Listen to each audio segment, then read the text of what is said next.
सर्वांना सस्ने जय जिजाऊ. बांधवांनो, आज तालुका अंबड जिल्हा जालना या ठिकाणी ओबीसींची एल्गार सभा झालेली आहे.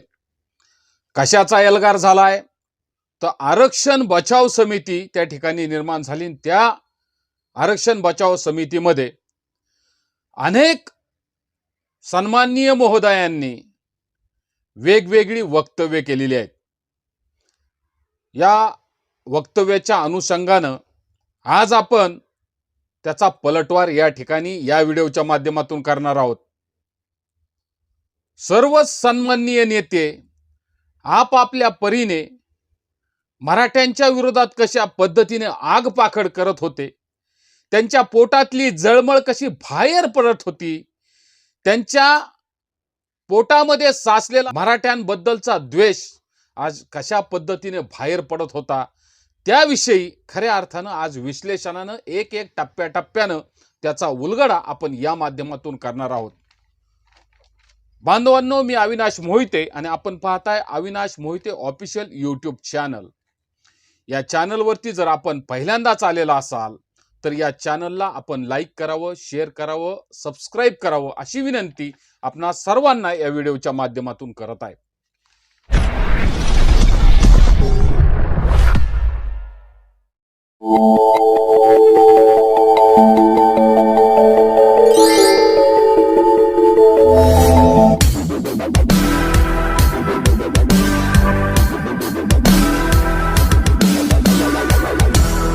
मित्रांनो, महाराष्ट्र अस्थिर करण्याचं काम फक्त छगन भुजबळ हे करत आहेत. छगन भुजबळ हे ओबीसींचे स्वयंभू नेते झालेले आहेत. छगन भुजबळ बिनबुडाची वक्तव्य करतात. छगन भुजबळ मराठ्यांच्या बद्दल मनामध्ये असलेला सर्व रोष या ठिकाणी बाहेर काढतात. जी तळमळ, जी जळमळ मराठ्यांबद्दल आहे ते छगन भुजबळांनी आज जालन्यामधून बोलून दाखवली आहे. काही झालं तरी मराठ्यांना आरक्षण मिळणारच नाही किंवा मिळू देणार नाही, ही भूमिका छगन भुजबळांची आपल्याला या ठिकाणी पाहायला मिळून आली. अनेक ओबीसी नेते ज्या स्टेजवरती त्या अंबड या गावी त्या जालन्यामध्ये होते, त्याच्यामध्ये प्रमुख वडेट्टीवार, प्रकाश शेंडगे, छगन भुजबळ, पडळकर असे नेत्यांनी अनेक भडकाऊ भाषणं त्या ठिकाणी केली. खऱ्या अर्थानं भुजबळांनी चितावणीखोर वक्तव्य त्या ठिकाणी केलेलं आहे. प्रकाश शेंडगेने सुद्धा चितावणीखोर वक्तव्य केलेलं आहे. भुजबळांनी तर एवढ्यापर्यंत नेलंय की पंढरपुरातला विठोबा हा सुद्धा ओबीसी आहे असं प्रामुख्यानं छगन भुजबळांनी सांगण्याचा प्रयत्न या ठिकाणी केलाय. पुढच्या काळात जर संघर्ष उभा राहिला तर इथून पुढच्या ज्या दिंड्या पालख्या ज्या पंढरपुराला जातात त्या दिंडीमध्ये सुद्धा ओबीसी आणि मराठा हा वाद लागण्याचा या ठिकाणी तिढा निर्माण होण्याचा कारण जर प्रमुख कोण असतील तर ते छगन भुजबळ राहतील. म्हणून महाराष्ट्र सरकारला जाहीररित्या या ठिकाणी निवेदन आहे, विनंती आहे की छगन भुजबळांना आवरा, त्यांच्या मुष्का आवळा. या महाराष्ट्रामध्ये भांडणं लावण्याचं काम, या महाराष्ट्रामध्ये तेढ निर्माण करण्याचं काम छगन भुजबळ सारखे करतात आहे. भुजबळ साहेब, तुम्ही पराचा कावळा करताय, पराचा कावळा. गावबंदी कुणाला केली सांगा ना तुम्ही? गावबंदी कुणाला केली? गावबंदी ही गावातल्या पुढाऱ्यांना केली. गावबंदी ही कुठल्याही पक्षाच्या आमदाराला केली, खासदाराला केली, मंत्र्याला केली. गावबंदी कुठल्याही शाळेतल्या कॉलेजच्या पोरांना केली का? बिलकुल नाही. गावबंदी कुठल्या व्यापाऱ्याला केली का? बिलकुल नाही. गावबंदी कुठल्या शेतकऱ्याला केली का? बिलकुल नाही. गावबंदी कुठल्या कामगाराला केली का? बिलकुल नाही.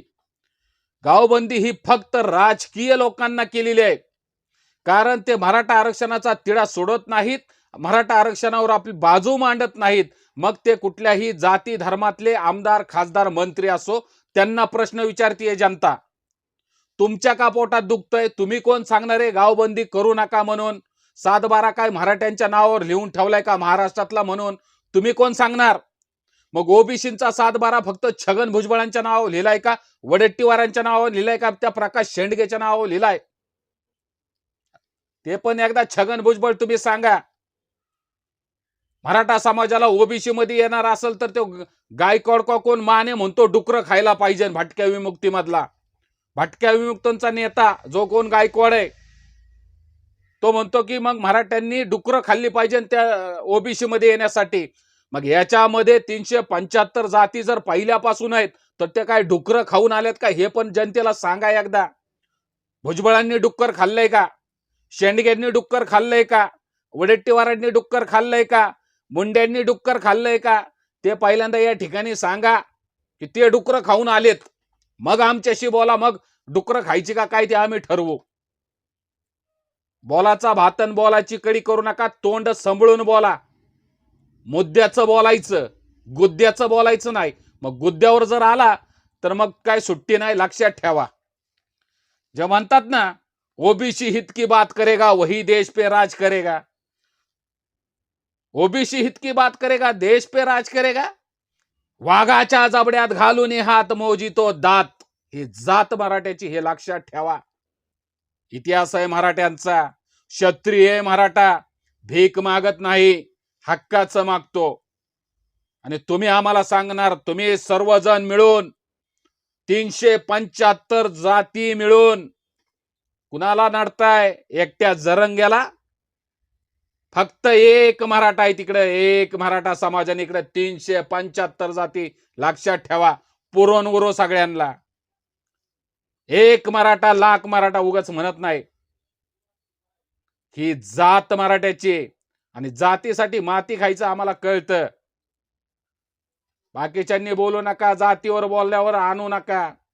तुम्ही 375 मिळून सुद्धा मराठ्यांचं वाकडं करू शकत नाही, हे लक्षात ठेवा. एकटा जरांगे सगळ्यांवर भारी. तोंड सांभाळून बोलायचं भुजबळ. अंतरोली सराटीमध्ये उपोषण सोडण्यासाठी जे न्यायमूर्ती आणि मंत्रिमंडळ आलं होतं महाराष्ट्र सरकारचं, त्याच्यावरती भुजबळ साहेब म्हणतात मॅनेज झालेले आहेत. मंत्री शेपट हलवत होती जरांग्यांच्या पुढं. जरांग्यांना समजून सांगत होती आरक्षण, उपोषण सोडा, उपोषण सोडा. न्यायमूर्ती सर म्हणून त्यांच्या पुढे हात हलवत होते. म्हणला 5वी पास आहे का नाही ती माहिती नाही. अरे 5वी पास जरी नसला ना तर हाडा मासाचा आणि सच्चा माणूस आहे म्हणून समाज त्याच्या पाठीमागे उभा आहे. तुझ्यासारखा भिकारचोट नाहीये. तुझ्यासारखा दरोडेखोर नाहीये. तुझ्यासारखा भ्रष्टाचारी नाहीये. 2-2, 5-5 हजार करोड जनतेचं खाणारा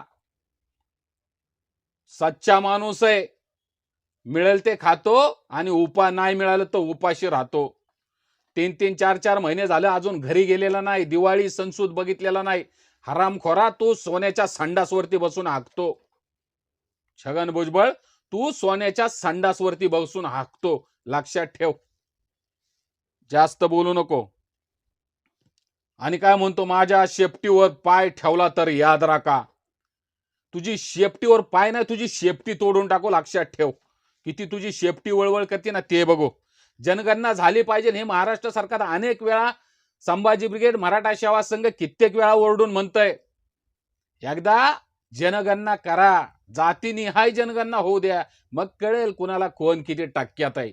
कोण 54% आहे का, कोण 60% आहे का, कोण 20% आहे, आणि कोण कुणाचं खात आहे ते सुद्धा जाहीर होईल. फक्त निस्वार्थीपणाने करा, एवढं मात्र नक्की. आता म्हणतात प्रत्येक जिल्ह्यात तालुक्यात आम्ही मेळावे घेऊ. घ्या ना, कुणी अडवलंय तुम्हाला? होऊन जाऊ द्या, एकदाच होऊन जाऊ द्या. तुम्हाला बी तुमची ताकद कळेल, आम्हाला बी आमची ताकद कळेल. तुम्हाला भांडणच करायचे मूड आहे ना, तुम्हाला भांडणच करायचा मूड आहे ना, करून टाका एकदाच. बघू. एका न्हाव्याचं घर कुठल्या तरी भागामध्ये भुजबळ त्यांच्या भाषणात म्हणतात न्हाव्याचं घर मराठ्यांनी जाळलं. अरे हा महाराष्ट्रामध्ये अनेक ठिकाणी अनेक वेगवेगळी कांड रोज होत असतात. जे गुन्हेगार आहेत त्यांना शिक्षा होत असते, त्यांना अटक होत असते. कायद्यानं त्यांना बांधिलंय. सगळ्या कायदा झोपलाय का? मग जात कशाला पुढे करायची? मराठ्याच्या पोरांनी जाळलं ह्यावरून काय सांगायची गरज आहे का? त्या भागातली तिथला काहीतरी वाद असेल, त्यांचा आपसातले हेवे दावे असतील, ते बघून घेतील. पोलीस प्रशासन अटक करण. दोषी असते तर फाशी होईल, जन्मठेप होईल. तू आवर्जून काय सांगतो मराठ्याच्या पोरांनी जाळलं? पंढरपुरात मध्ये एक अपंग पोरांनी झाडाला फाशी घेतली, जमिनीला पाय टेकले होते. तो अपंग होता तर झाडावर चढलाच कसा? ते आता आम्ही बघायला होतो का तो झाडावर चढला कसा? त्याला लटकवलंय कोणी? सोशल मीडियावरती त्यांनी काय टीका टिप्पणी केली म्हणून त्याला लटकवलं, असं भुजबळांचा सर्रास आरोप आहे. अहो भुजबळ साहेब, मग काय आम्ही तिथं गेलो का त्याला बघायला कशी केली त्यांनी फाशी? प्रशासन झोपलंय का? न्याय निवाडा झाला पाहिजे, पोलिसांनी बघित तपास केला पाहिजे, जो खराच दोषी त्याला फाशी द्या. आम्ही आडकाठी आणतोय का? पण आवर्जून सांगायचं, मराठ्यांकडे बोट दाखवायची की मराठ्यांनी केलंय. अय भुजबळ, मराठ्यांनी केलंय, तुझ्या पाठीमागं लागू तर पळता भुय्य करू. तुला हिशोब द्यावा लागेल 2,000 करोडचा, जो तो घोटाळा केलाय. तेलगी कांडामध्ये बी स्कॅम घोटाळ्यात तू होता, ते सुद्धा बाहेर काढू. तुझं जेलात होता तर हातपाय थरथर थरथर थरथर करत होती, छातीत तुझ्या कळ येत होती. त्यावेळेस तुला सुचत नव्हतं.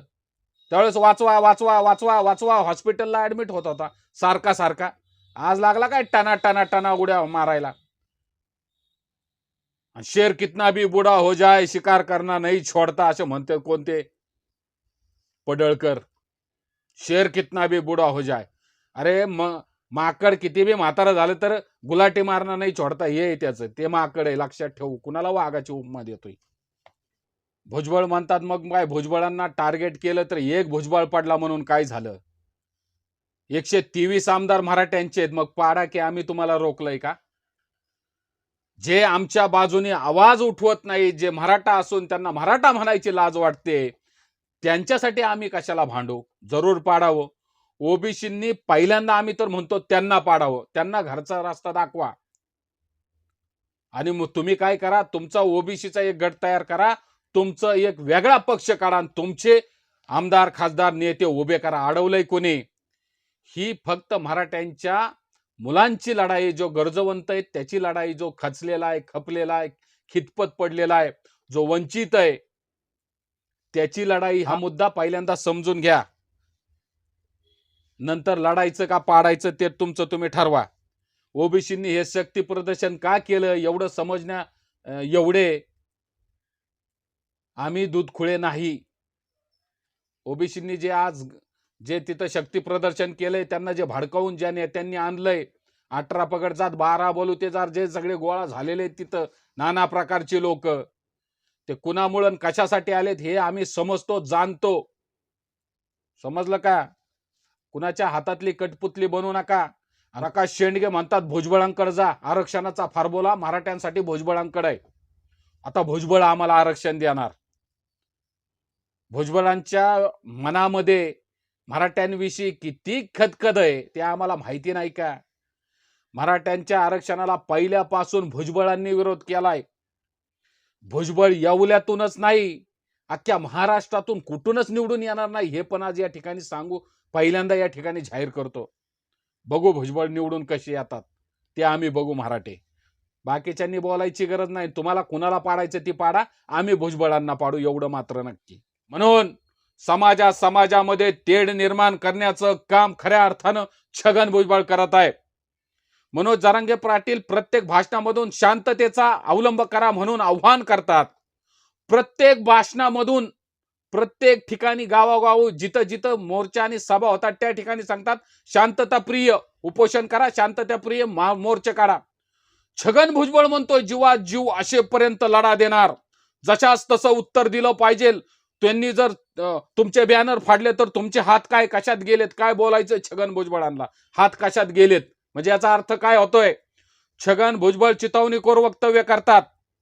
छगन भुजबळ सांगतात अंतरोली सराटीमध्ये हल्ला झाला, तो नियोजित कट होता. कुणी रचला होता कट? तर मराठ्यांनी रचला होता.